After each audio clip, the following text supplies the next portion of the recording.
Hello, सलाम, नमस्ते। आज जो रेसिपी मैं आपके साथ शेयर करने वाली हूँ वो विंटर्स की स्पेशलिटी है। इसे कहते हैं गूंद के लड्डू, बट आप इसे बिना लड्डू बनाए भी बना सकते हो और ये इतनी झटपट सी बन जाती है। पर विंटर्स में it's very very very important to have this. It has all the right ingredients, जो ज़्यादा कुछ नहीं है। हमें इसमें चाहिए ये 6 इंग्रेडिएंट्स जो मैंने यहाँ पर अच्छे से आपको कटोरी में डाल के रखा है, तो आपको समझ आएगी। और उसके अलावा हमें चाहिएगा घी। प्रोपोर्शंस भी बहुत सिंपल है, तो मैं स्टार्ट करती हूँ। सबसे पहले ये गूंद के लड्डू हैं, तो इसके लिए हमें चाहिएगा गूंद, या गोंद भी काफ़ी आई थिंक नॉर्दर्न इंडिया में इसे गोंद कहते हैं, बट ये है गूंद जिसे हम फ्राई करेंगे तो ये बिल्कुल पॉपकॉर्न के जैसे फूल जाएंगे। तो सबसे पहले ये गूंद 1 कप, इसमें सारी जो भी इंग्रेडिएंट्स है वो सब 1 कप लेना है, सिवाय गुड़ के जो 1.5 कप से 2 कप के बीच में, उसके I'll tell you about that later। तो 1 कप है हमारा ये गूंद। 1 कप हम इसमें डालेंगे मखाने या लोटस सीड्स बोलते हैं इसे। 1 कप घर में जो हम होल व्हीट आटा रोटीज के लिए यूज करते हैं, नॉट मैदा, आटा जो रोटी के जो जिसमें से हम रोटी पकाते हैं, 1 कप वो। ये है बहुत ही इंपॉर्टेंट इंग्रेडिएंट। जैसे गूंद के बिना गूंद का लड्डू नहीं बन सकता है, वैसे ये सिंगोड़े के बिना गूंद के लड्डू का कुछ वैल्यू नहीं है। तो ये है सिंगोड़े का आटा। ये बिल्कुल होल व्हीट आटे के जैसा दिखता है, बट ये चेस्टनट फ्लावर कहलाता है। तो आप अगर इंडिया में तो बहुत इजीली मिल जाता है सिंगोड़े का आटा। आप अगर बोलोगे तो आप कहीं अब्रॉड भी रहते हो तो वहाँ पे भी इजीली कोई भी इंडियन स्टोर में सिंगोड़े का आटा मिल जाता है, और इंग्लिश में इसे कहते हैं चेस्टनट फ्लावर। तो this is very important. So 1 cup of this. अब ये मैंने 1 से 1.25 कप लिया है mixed dry fruits. Now this is up to you. आप बादाम, पिस्ता, मैंने यहाँ पे काजू और वॉलनट्स, ये 4 ड्राई फ्रूट्स का कॉम्बिनेशन लिया है। मेरा करीब 1.5 कप जितना है, but between 1 and 1.5 cup depending on whatever dry fruits you like. Of course not the like kishmish and all that, but just like badam, pista, kaju, walnuts, pecans. तो इसमें से आपको जो ज़्यादा कम नहीं पसंद, उस हिसाब से आप ये 1 से 1.5 कप भर के ड्राई फ्रूट्स ले लो। और last and not last, second last ingredient is गुड़। तो ये मैंने लिया है यहाँ पर समवेयर बिटवीन 1.5 और 2 के बीच में। ये आपकी मिठास पे डिपेंड करता है, बिटवीन 1.5 and 2 कप्स। तो अगर आपको ज़्यादा मीठा पसंद है तो आप पूरा 2 कप लीजिए। अगर आपको बिल्कुल कम मीठा पसंद है तो 1.5 कप लीजिए, और अगर आपको एवरेज पसंद है तो 1.5 से थोड़ा ज़्यादा। तो ये है। और घी हमें लगेगा जितना हमें फ्राई के लिए लगता रहेगा, हम थोड़ा थोड़ा उसमें डालते रहेंगे। I think I took you ghee. यहाँ पे मैंने कढ़ाई हमारी रखती है गरम, और इसमें मैं सबसे पहले फ्राई करके निकाल लूँगी हमारे ये ड्राई फ्रूट्स। तो इसमें मैं डालती हूँ ड्राई फ्रूट्स को रोस्ट करने में ज़्यादा घी की ज़रूरत नहीं पड़ेगी, तो इसमें मैं डालूँगी 2 चम्मच भर के घी। जब तक ये घी इसमें गर्म हो रहा है, आप एक ब्लेंडर या फूड प्रोसेसर रेडी रखिए, बिकॉज ये जो ड्राई फ्रूट्स है और ये जो मखाने हैं और ये जो गूंद है, इन सबको हम थोड़ा सी कोर्सली ब्लेंड करेंगे। इन दोनों को तो मैं कोर्सली ब्लेंड करती हूँ ब्लेंडर में, आई मीन फूड प्रोसेसर में। और ये जो गूंद मैं फ्राई करूँगी उसे मैं नॉर्मली फूड प्रोसेसर में या ब्लेंडर में डालना प्रेफर नहीं करती हूँ, because it's very easy to go from coarse to fine in literally a blends time। तो इसीलिए मैं जब ये फ्राई हो जाएंगे तो मैं इसके लिए हमामदिस्ता यूज़ करती हूँ, जिसे मैं अपने हिसाब से कंट्रोल कर सकूँ कि कितना उसे कोर्स होना चाहिए। बट हैविंग सेड दैट, आप फूड प्रोसेसर बिल्कुल यूज़ कर सकते हो। खाली जस्ट मेक श्योर कि आप इसे पल्स पे यूज़ कर रहे हो, बिकॉज वो बहुत जल्दी फाइन हो जाएगा, और एक बार वो फाइन हो जाएगा तो वो मज़ा नहीं आएगी लड्डू में। It has to have that crunch, because that's the factor of the गूंद का लड्डू। तो अब ये घी अच्छा गरम हो गया है, मैं इसमें ये ड्राई फ्रूट्स डाल दूंगी, and I just give it a good roast, ताकि वो अच्छे से घी में फ्राई होकर क्रिस्प भी हो जाए और वो सौंधापन इसमें आ जाए। और अब ये हो गए हैं हमारे ड्राई फ्रूट्स रोस्ट। इसे हम ज़्यादा रोस्ट नहीं करेंगे, बस just good enough and then इसे मैं निकाल लेती हूँ। अब इसमें से मैंने जो थोड़ा सी वो ब्राउन घी हो गया था वो मैंने निकाल के हटा दिया है। अब मैं इसमें थोड़ा और घी डालूँगी जिसमें हम बाकी की चीज़ें रोस्ट करेंगे। तो सबसे पहले मैं रोस्ट कर लूँगी जो हमारे मखाने हैं, तो उसके लिए मैं थोड़ा और घी डाल रही हूँ।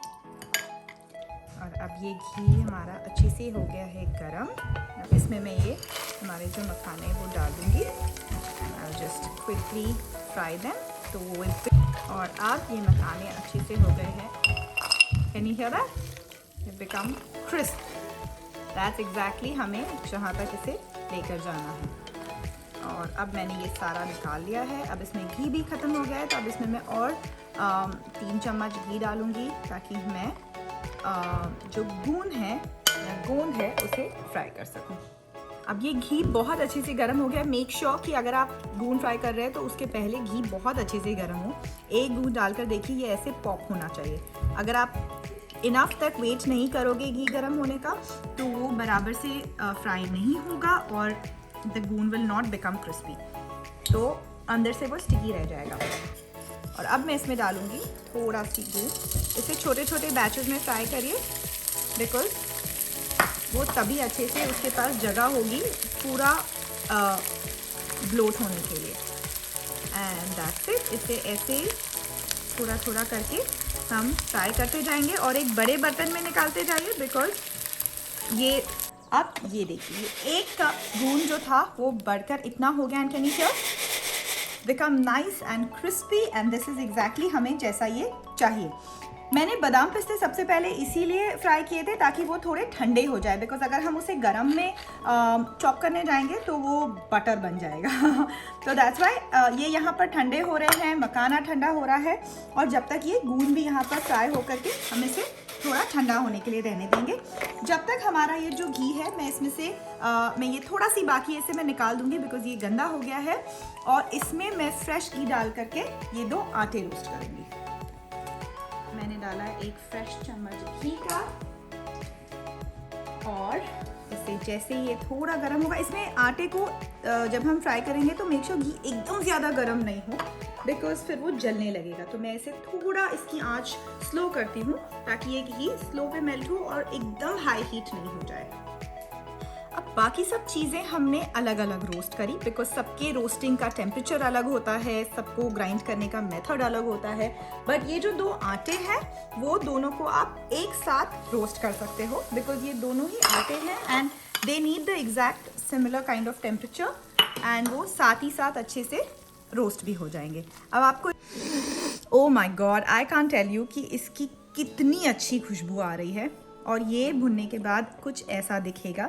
मैंने इसमें 1 चम्मच घी और डाला था वाइल जब मैं भून रही थी, मुझे लगा कम है तो मैंने उसमें 1 चम्मच घी और डाला, बट कुछ इस तरह का दिखना चाहिए आपका आटा भुनने के बाद। गूंद ठंडे हो गए हैं बिकॉज वो उसे मैंने एक बड़े परात पे रखा था, तो मैं उसे हमाम दस्ते में डालकर जल्दी जल्दी थोड़ा थोड़ा सी कूट रही हूँ। जैसे मैंने कहा कि इससे ज़्यादा कंट्रोल रहता है कि आप कितने बड़े पीसेज में उसे क्रश कर रहे हो, बिकॉज अगर आप ब्लेंडर में करेंगे तो वो बहुत फाइन बहुत जल्दी हो जाएगा। तो मैं बस इसे इसी में साइड में निकालती जाऊंगी और इसे मैं इतना कर रही हूँ कि ये कुछ ऐसा दिख रहा है। It's not very fine but the कोर्सनेस of it remains, which is very important. तो मैं जल्दी से ये करती हूँ और आपको बताती हूँ कि कैसा दिख रहा है। तो यहाँ पे मैंने गूंद को कर लिया है। अब इसमें मैंने सोचा जब हमाम दस्ते में कर ही रही हूँ तो मैं मखानों को भी इसी में क्रश कर लूँ, जस्ट ईजियर कन्वीनियंट।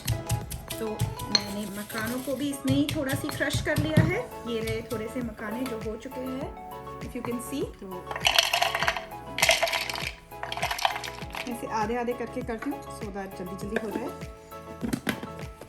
और ये मेरा दूसरा बैच भी हो गया and you can see how nice it's looking, it's just so. अब मैंने यहाँ पर मेरी वही कढ़ाई को क्लीन करके अब इसमें मैं डालूंगी थोड़ा सी घी, 1 चम्मच जितना, जिसमें कि हम गुड़ को मेल्ट करेंगे। एक अच्छा बड़ा चम्मच भर के मैंने इसमें घी डाला है और अब कुछ भी नहीं करना है, हमें सब चीज़ों को मिला देना है, दैट्स इट। और बन गया हमारा गुड़, है ना सिंपल।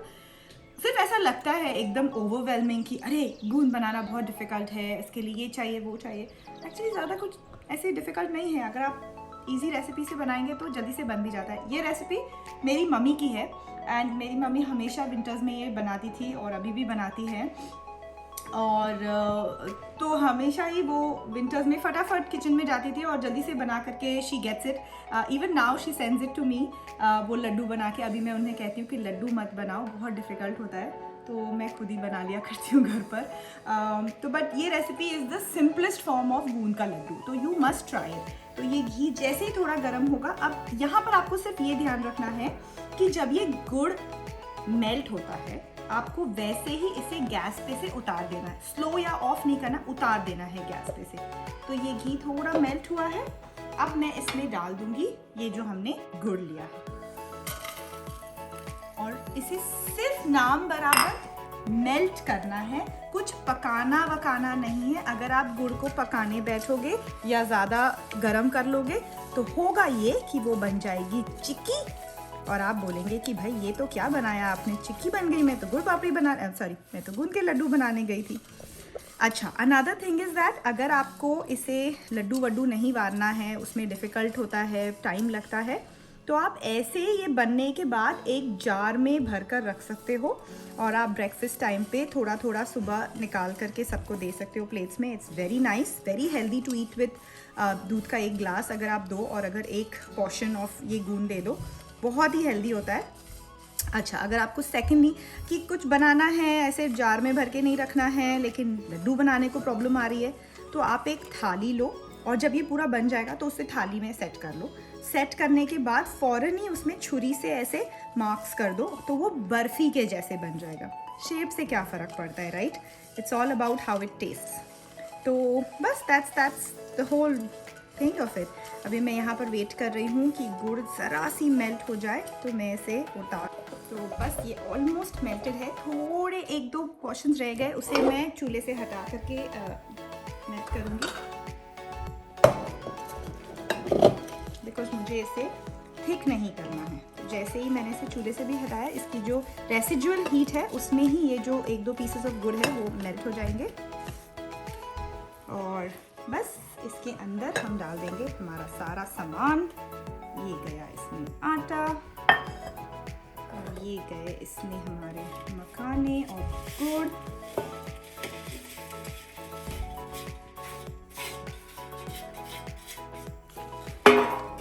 और बादाम पिस्ते, और इसे हम अच्छे से मिक्स करेंगे ताकि ये सारा कुछ गुड़ के साथ मिक्स हो जाए। प्लीज़ मेक श्योर इसे गरम गरम में ही मिक्स करिए, क्योंकि अगर आप थोड़ा भी इसे ठंडा होने देंगे तो गुड़ सेट हो जाएगा, फिर वो मिक्स नहीं होगा।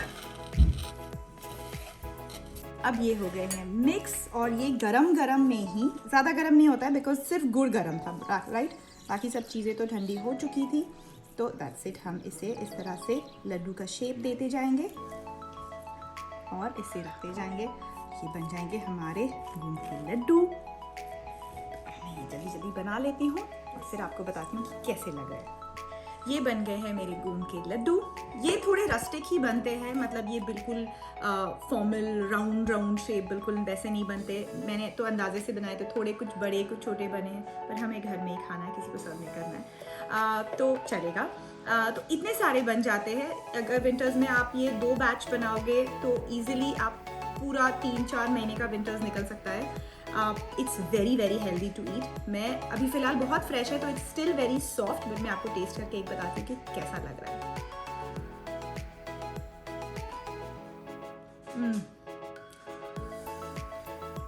It's amazing. ये हो और 1 गिलास दूध हो, योर नाश्ता is done. Healthy, hearty, immune system के लिए बहुत अच्छा है। और अगर आपके वहाँ सर्दी ज़्यादा पड़ती है तो बहुत बहुत ज़रूरी है कि आप ये अपने घर में अपने घर वालों के लिए बनाएं। तो फिर मिलूंगी एक दूसरी रेसिपी के साथ। टिल देन आप ये बना लीजिए।